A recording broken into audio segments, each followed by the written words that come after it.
Welcome to today's episode, everyone. For those of you just joining the podcast, my name is Marvin Fuentes. I am the founder of Fountain AI. We help businesses operate smarter and scale with purpose. Today, I am joined by Shai. Shai, if you want to go ahead and introduce yourself. What's up, everyone? My name is Shai Ades. I live in San Diego, California. Shai, what business are you in? So I am in the exterior remodeling business. So I have a business with a partner called Title Remodeling out here. We do roofing, exterior paint, windows, patio, pavers, and turf. And then I also have a consulting company called One Call Close Academy, where I help home service and home improvement companies learn to sell and scale. What made you start the consulting company? Really, my wife's been telling me to do it for like 15 years. I always love being on stage. I love talking to people, and I've had a lot of successful companies, and I see, the average company doesn't hit $1 million in revenue. And to me, it's just something really simple to do. So it's the high of helping other people grow and scale. Nice. So I'm sure you went in with confidence doing this.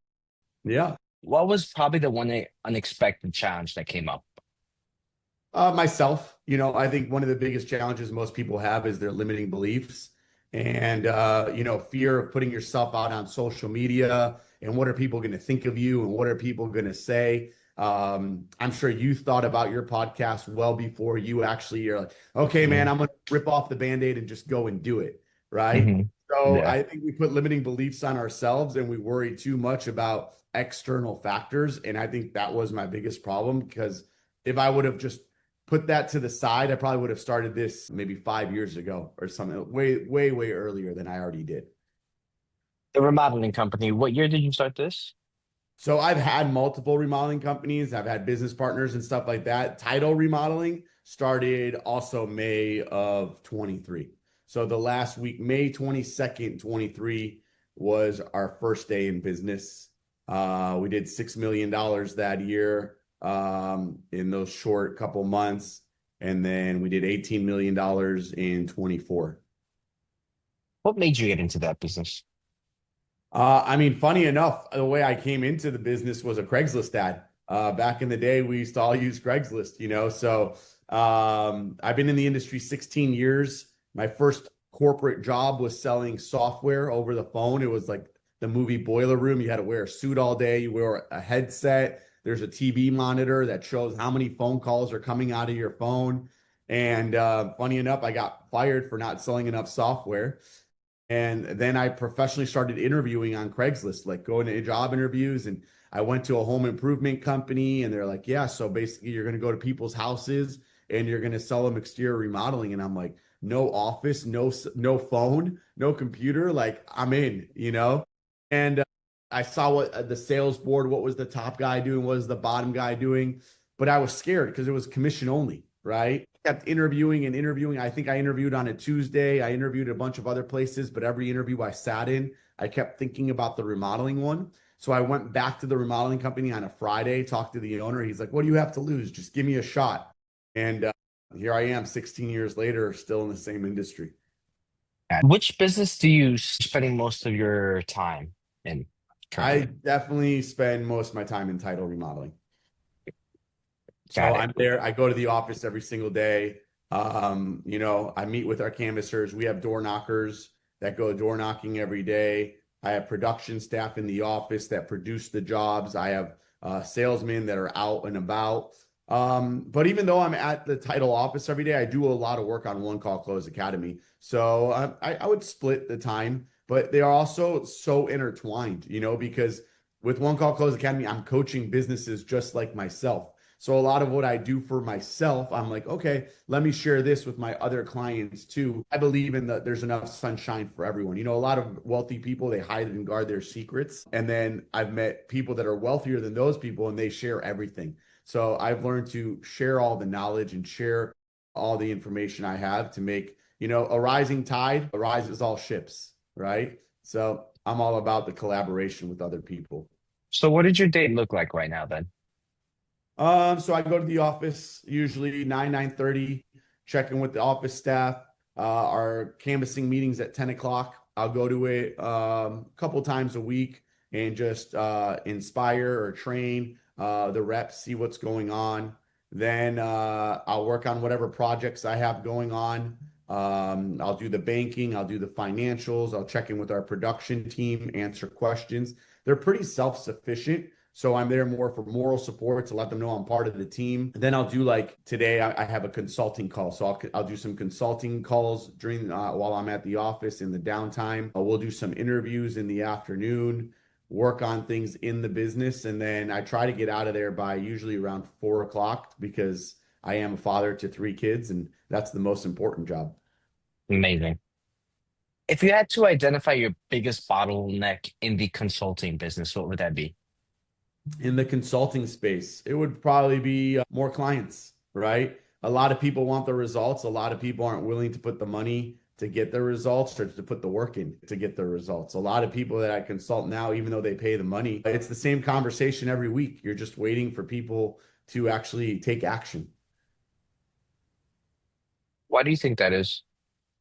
Because everybody is interested. I always say, are you interested in your goals or are you committed to your goals? And everyone's interested in it. Everyone thinks it would be nice to make, a couple $1 million, and it would be nice to have a yacht, and it would be nice to have these things. But very few people are like so committed that they're gonna grind it out to actually get it, right? Most of America is obese, right? We all Mhm. know not to smoke cigarettes, not to eat potato chips, and not to drink soda. But you walk around America, what are people doing? Smoking cigarettes, drinking soda, and eating potato chips, and talking about how I wish I had a six pack, right? So everyone wants it, but not everyone's willing to do the work to get it. And that's what separates, the the the middle, and the top. Absolutely. And what is the biggest bottleneck for the remodeling business? For us right now, it would just be lead count, right? We average about 100 leads a day. I'm sorry, a week, 100 leads a week. And that's what we focus a lot. That's what I spend a lot of my time on right now is growing our door knocking department because it's a Mhm. mathematical equation. Men and women lie, numbers don't, right? If you have a certain amount of leads with a certain amount of sit percentage with a certain amount of close, you're going to find out what your revenue is. So we know that if we increase the input, meaning if we have more leads, the output at the end is going to be much bigger. Interesting. What would you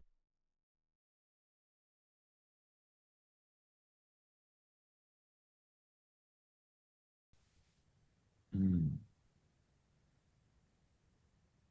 I think we have pretty fixed costs. We don't really bleed money. For us, the big expense is building jobs, right? Because you have to build the roof, build the paint, build the patios, do everything prior to getting paid. So for us, it's just a big cash flow game, right? Mhm. Money in, money out, money in, money out. But we're doing pretty good at that too. Got it. I know you do consulting, so you help owners when they feel overwhelmed. Is there anything in your business that makes you feel overwhelmed? I hate saying it, but not really. I mean, I have mentors too, right? Hmm. I'm in other masterminds. I think one of the fastest secrets to growth is to get mentorship, right? Find people that you want to be like, find people that are making the money you want to make, but also that they're wholesome people, right? Because there's a lot of rich gurus out there that are cheating on their wives. Like, that's not my style, right? Find someone that you relate to, their family life, their health, their wealth, the way they do business and learn from them. And that's the cheat code in today's world. Business has been around for so long that there's somebody doing what you want to be doing. And in today's world of social media, even if you don't directly know them, you can use social media to waste time or you can consume like knowledge from it. It depends what you're doing when you're scrolling, right? Hmm. Mine is all my Instagram is soccer, surf, and business. So, yeah. What's your favorite soccer team? I don't have one. I love watching. I was born in Uruguay, so I'll root for Uruguay for the World Mm, Cup. My daughter plays, so I'm always trying to find videos to show her videos so she can, she's 10 and she's learning, a little bit about field positioning and she's yeah. starting to play a little bit of goalie. So I just want to show her the highlights and look how the goalie comes out, baby. See how the goalie comes out and doesn't stay in the net? So I like showing her the videos. Nice, man. That's good. Yeah, I can't wait for that. That's amazing. How do you currently delegate tasks? Is there like a certain criteria that you follow that'll help you determine that? I mean, we try and delegate as much as possible. And I used to be really bad at delegating and used to want to do it all myself. And then, you hear Dan Martell say, if someone can do it 80% as good as you, then it's enough for you to offload it, right? The other thing I've learned is I've gone to masterminds and they have you like list everything that you do in a day and then Mhm. give it a grade between 1 and 10, right? And 10 is you love it and 1 is you hate it. And then everything that's below a 4, you got to delegate, right? If you hate it and it's sucking, it's draining the life out of you, you got to delegate it to somebody else. So the payroll, the stats, all that stuff, I look at it all, but I'm not the one physically doing it. Is there anything that's below a four for you currently? Not really.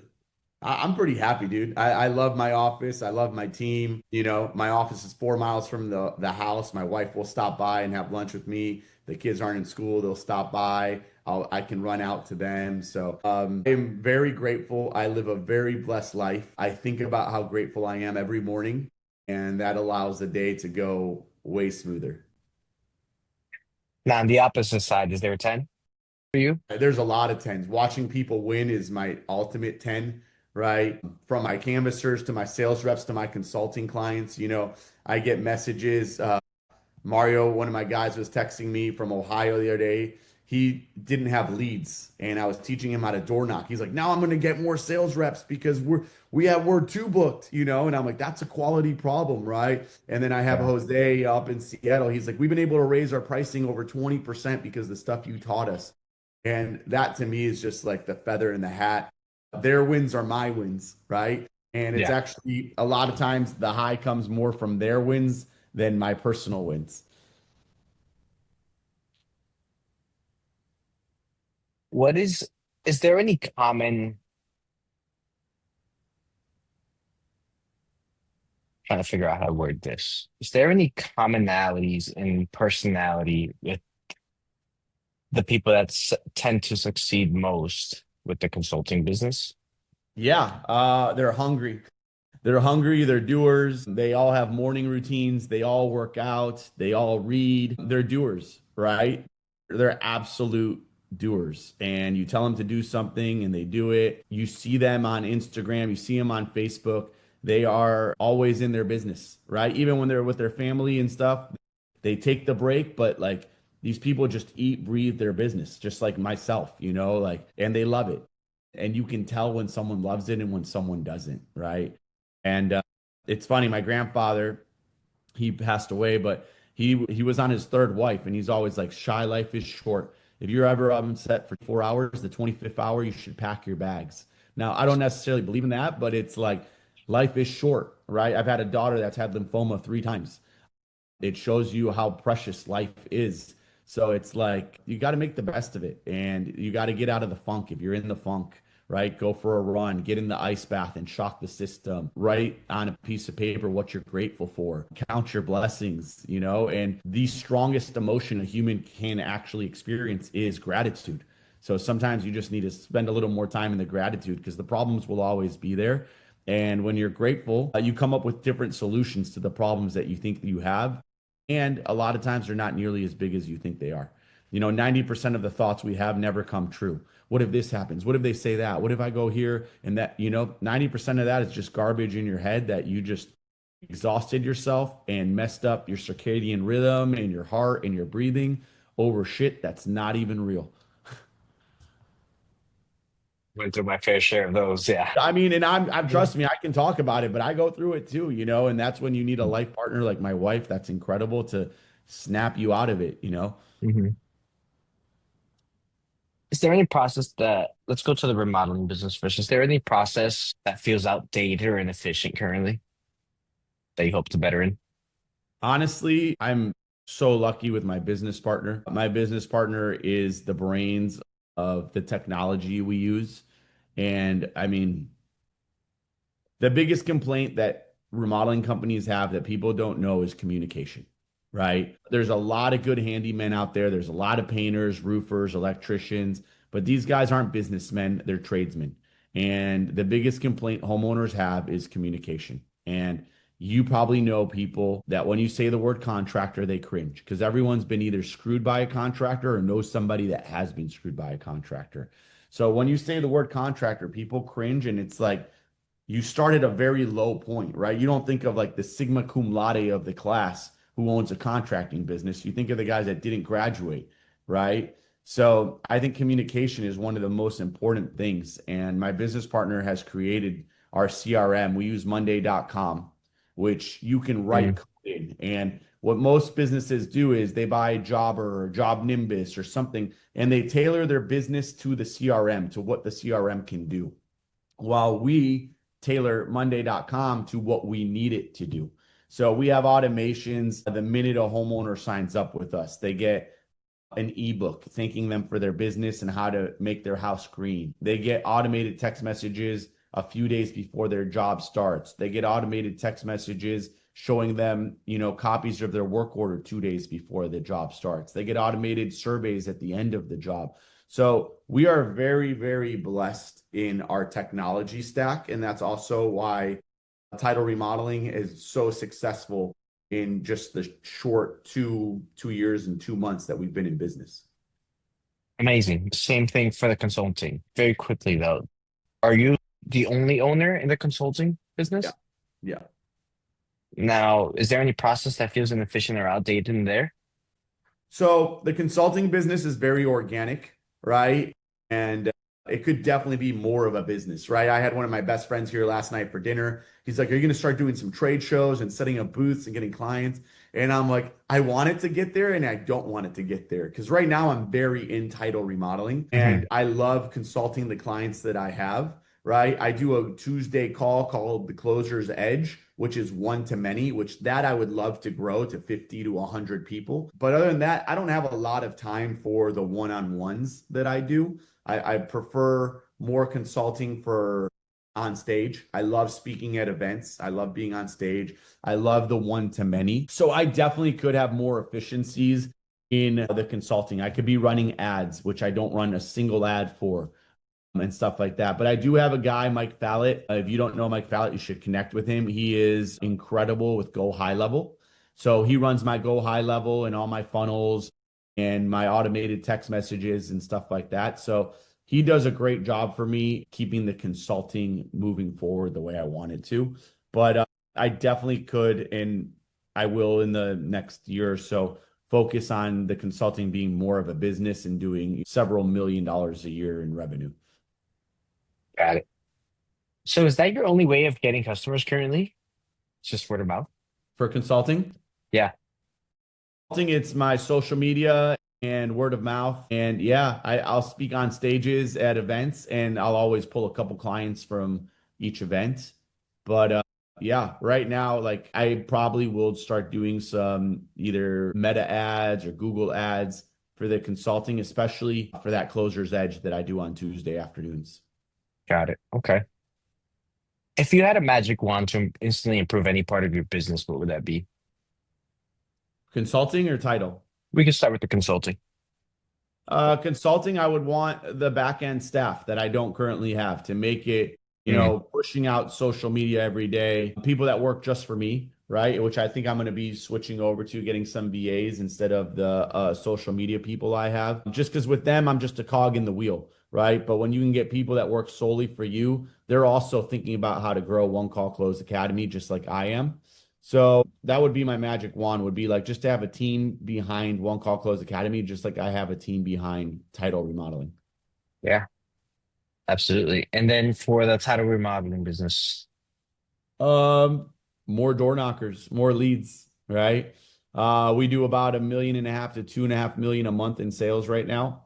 And I know that if we were closer to 300 leads a week instead of 100, we would easily be doing over $5 million a month. And how do you plan on doing that, getting more door knockers?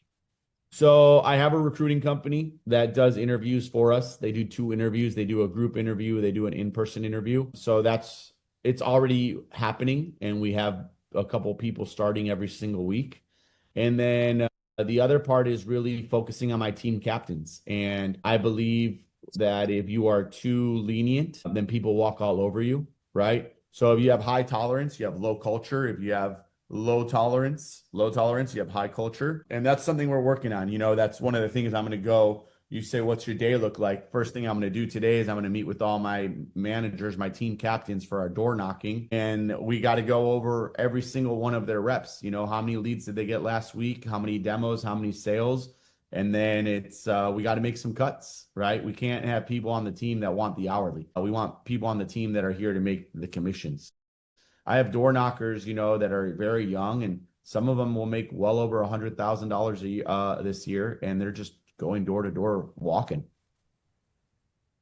What are you looking for in a door-to-door knocker? Poor, smart, and hungry, right? Poor, smart, hungry, really important. Coachable, someone that's got a drive. You got to have a drive because it's rejection all day, right? Go away, get off my property, F you, right? And you got to have someone that really has a drive that's willing to take that and to go learn from those mistakes. And it's one of those things I've been doing it 16 years. It's really hard to interview for, right? When people come to the interview and people are in an interview mode, they'll say anything to get the job, right? I'm like, Marvin, this is really hard. You're like, I love hard, man. I love hard stuff, right? I'm like, you're going to get a lot of rejection. You're like, I learned from rejection, right? But then when you physically go out there and you get 100 no's a day, some people it chisels away at their soul, and other people they let it roll off their back, right? So Yeah. as much as you want to filter people, you're like, okay, do they look the part? Are they smart? Are they motivated? And then you gotta give them a chance and see what happens.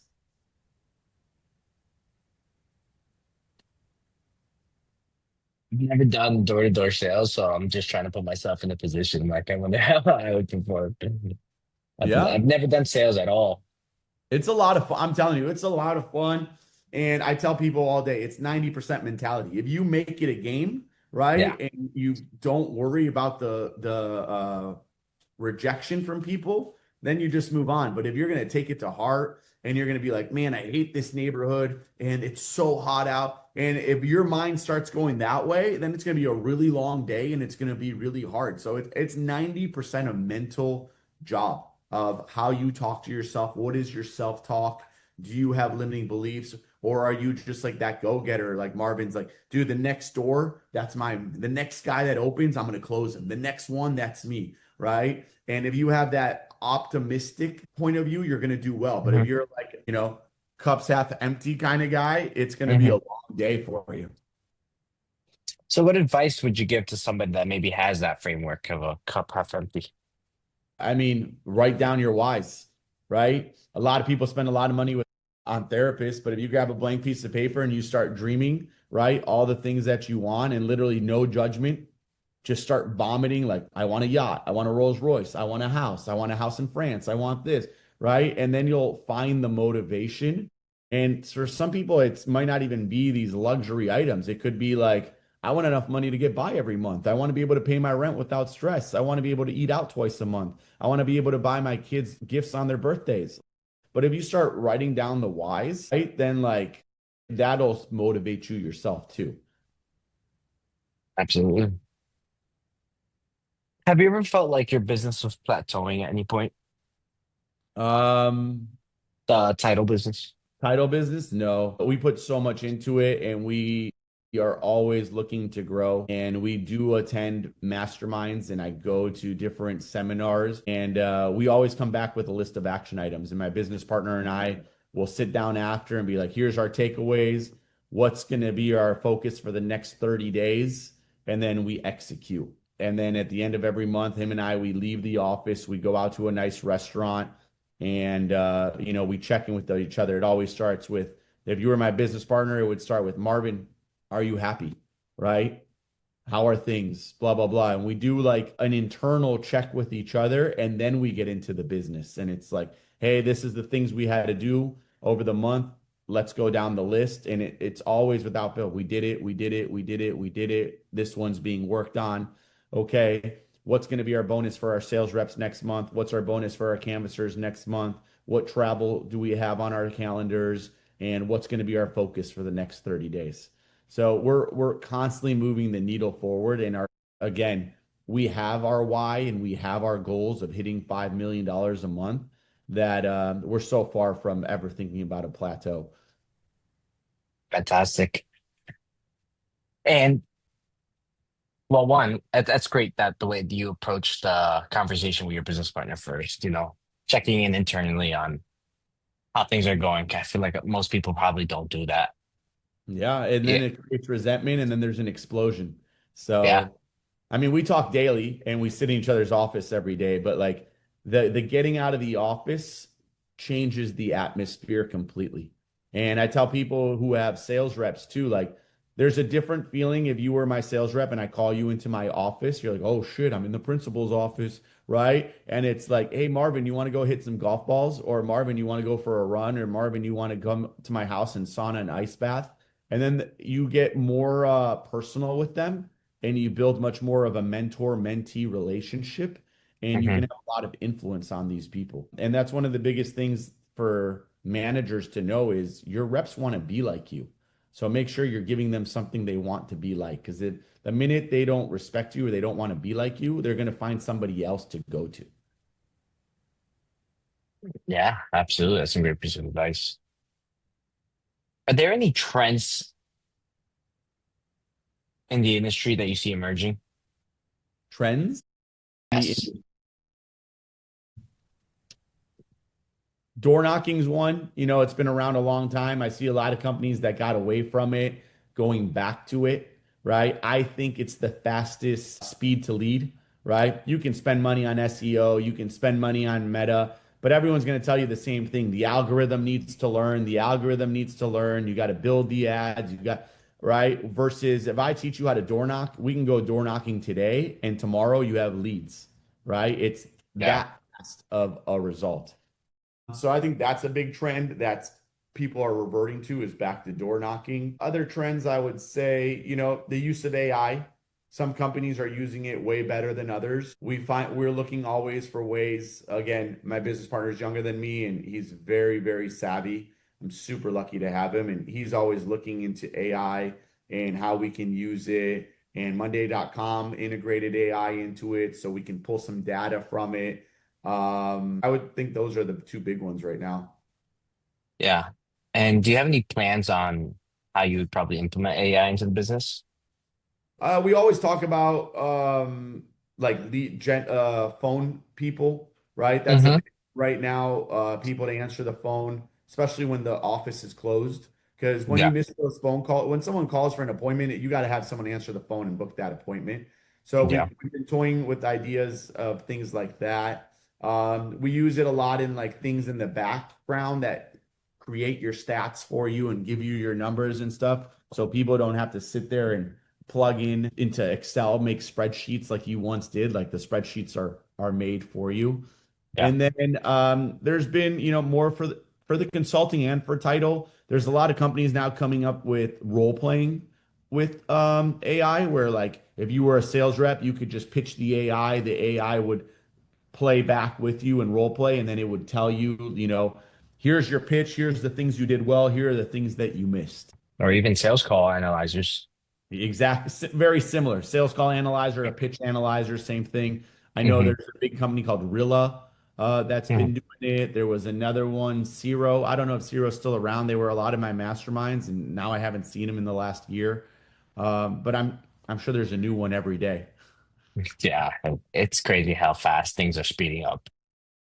AI for Yeah. like your podcast and stuff. What are you using it or the most powerful thing you think you're doing with AI? Lead automatic cold outreach, email outreach. That's probably the best one that I'm using right now. I could reach 1,000 people a day without even touching anything. It'll be responding to it perfectly, personalized, and yeah, I do that to get guests on my podcast as well. Yeah. So was I talking to AI when I was talking?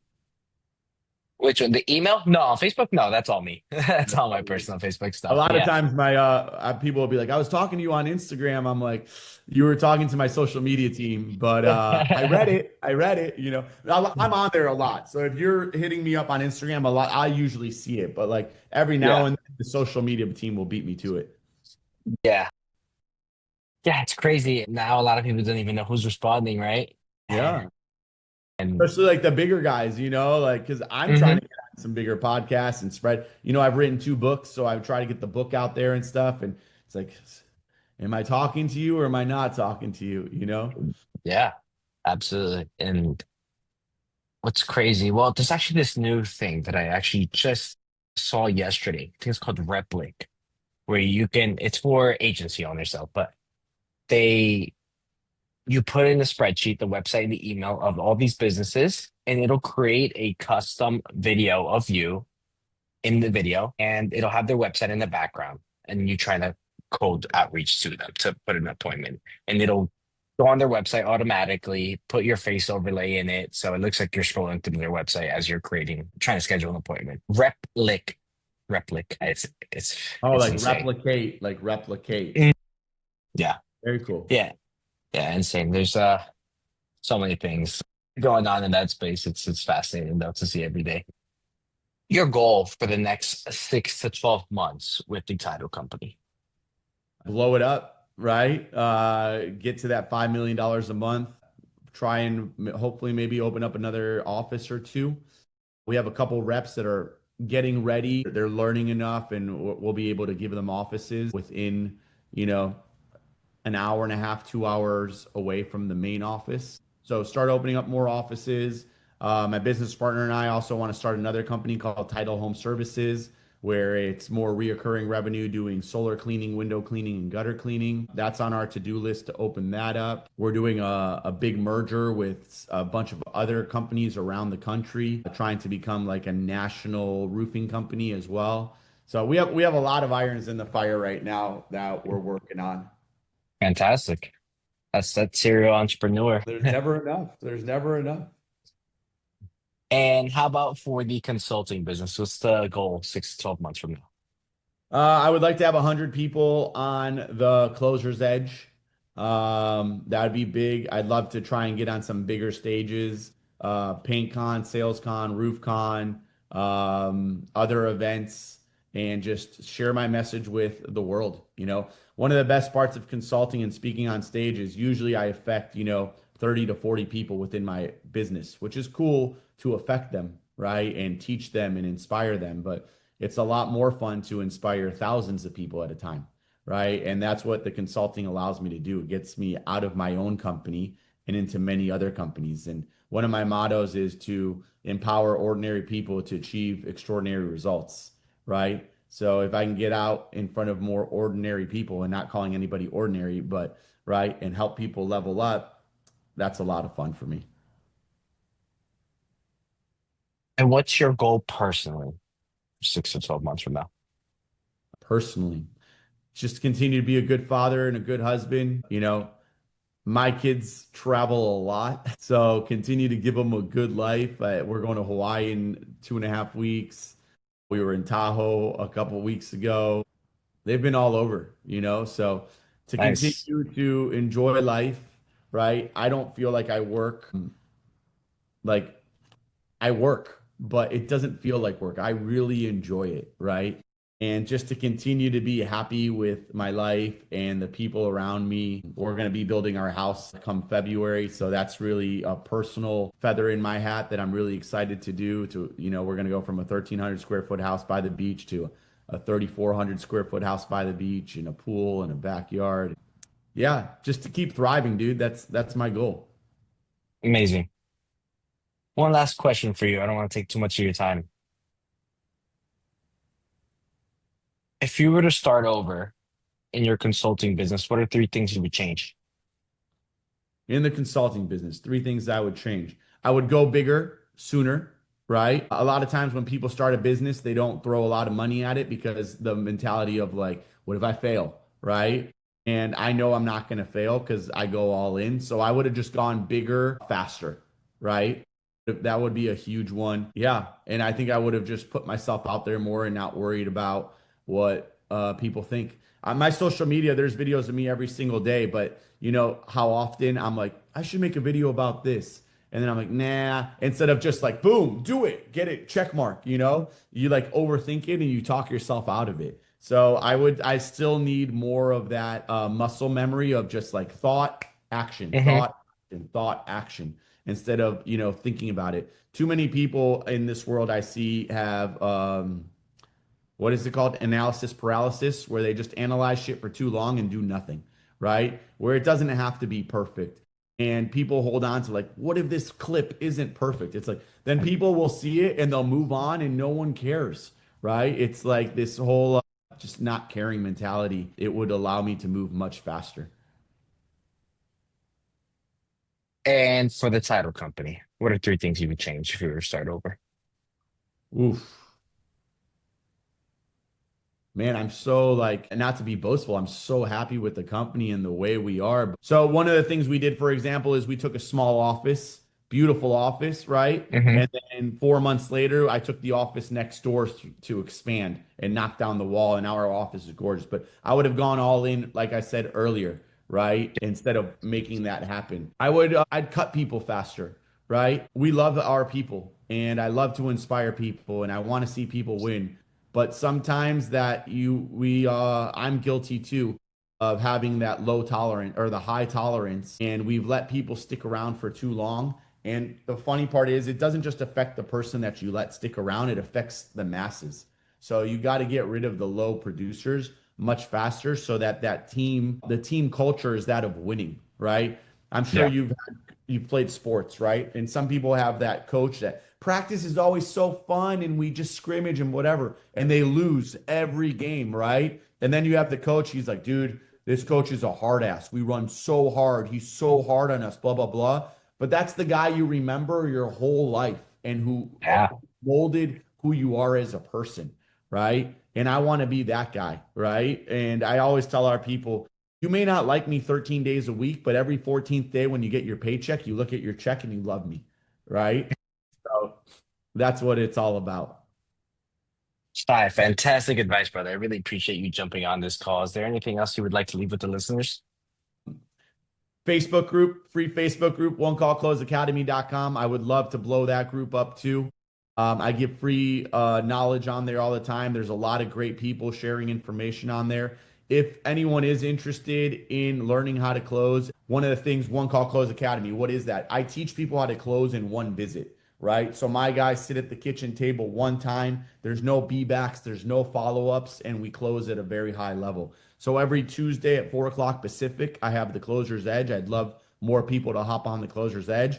And then I have two Amazon best-selling books, one on door knocking called The 5 Minute Door Knocker, and one on in-home sales called In-Home Sales: How to Master One Call Close at the Kitchen Table. And those are gold. And I don't say it for myself. It's just so many people have told me that. And there's companies around the country that their in-home sales book is like mandatory reading for their people before they even start selling. Yeah, man, absolutely. Can they connect with you on LinkedIn? My LinkedIn is like the one something else I would do. I would work on my LinkedIn, still from Okay. college. But yeah, Shai Ades, the LinkedIn is there. The best way to connect with me is Instagram and Facebook. Okay. ShaiAdes on both, and One Call Close Academy. Perfect. Shai, thank you so much once again. Marvin, I appreciate you, man. Have a fantastic day. If you ever need anything, let me know.